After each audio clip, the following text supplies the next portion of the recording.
And welcome back. With me, Joe LaTour with LaTour Asset Management. And Joe, first of all, good to see you. Thanks for coming in. You too, Tom. Now, part of your name is the word asset. Now, people always think of that, well, that's my savings, that's my money, that's my... But part of it really is the people, your asset, which is the staff that you have there. And I know that you're very proud of your staff. I'm very proud of them, and I'm also proud of the fact that we take a team approach in helping people. And we're diversified as far as the gifts and talents that we have on board to be able to help people realize their retirement dreams, Tom. Yeah, and I know from speaking with and seeing the different people that you have here, it's a very personal approach. It is, and of course I've got my son Josh LaTour, Jim Margraf, Barbara Burns, and we all share the same values of low-key, no pressure, wanting to help people, not just wanting to sell them something. Yeah, and I know that part of the thing is you work from like the family values that you have. You want to offer those same kind of values to anyone who walks in your door. Absolutely. All of us at LaTour Asset Management, none of us like to be pressured, all right? So we try to extend the same courtesy to prospective clients that are seeking out our counsel. And there's no cookie cutter approach where this is concerned. No, there's no one size fits all. Each person, there are a lot of particulars that need to be taken into consideration.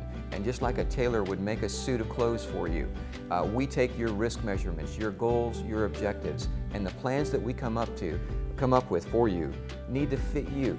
And that's the approach we try to take, Tom. All right, let's take a look at one of those assets right now. So I was born and raised in Southwest Missouri. I grew up in Ava, and actually I now live just down the street from where I was raised. I live there with my wife Courtney and my two dogs, Darcy and Bentley. And my wife actually was immigrated from Canada. She came down about 4 years ago, and we've been married for 3.5 years now. Well, I became a financial professional kind of following in the footsteps of my dad. I think it's a great field, helps a lot of people. It's something that I've always admired, and so that's something that I wanted to do with my life.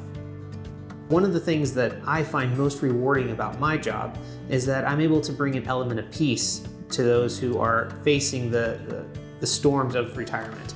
They may be scared of the unknown, and that's understandable. So being able to see peace come over someone who is afraid of stepping into that chapter is very rewarding. So one common misconception regarding retirement that I hear a lot is people think that they can use the same strategies that they use to get them up to retirement, and that will work throughout retirement. People need to change their thinking when they approach retirement age from accumulation and growth to distribution and preservation. One of the big concerns about retirement is volatility in the market. But one thing that people may not realize is the volatility of future tax hikes can be a huge concern for someone's retirement. The government is actually a controlling silent partner on their IRAs and 401ks. If you have pre-tax dollars, the government can dictate how much of those dollars that they want to be theirs just by raising taxes. So there are strategies that can be put in place that can lessen a person's tax volatility. When building a relationship with a client, I like to come from the standpoint of being a solution provider for them, as opposed to just being a salesman that puts them in a product and says, see you later. I want to have a lasting relationship that's based on something real.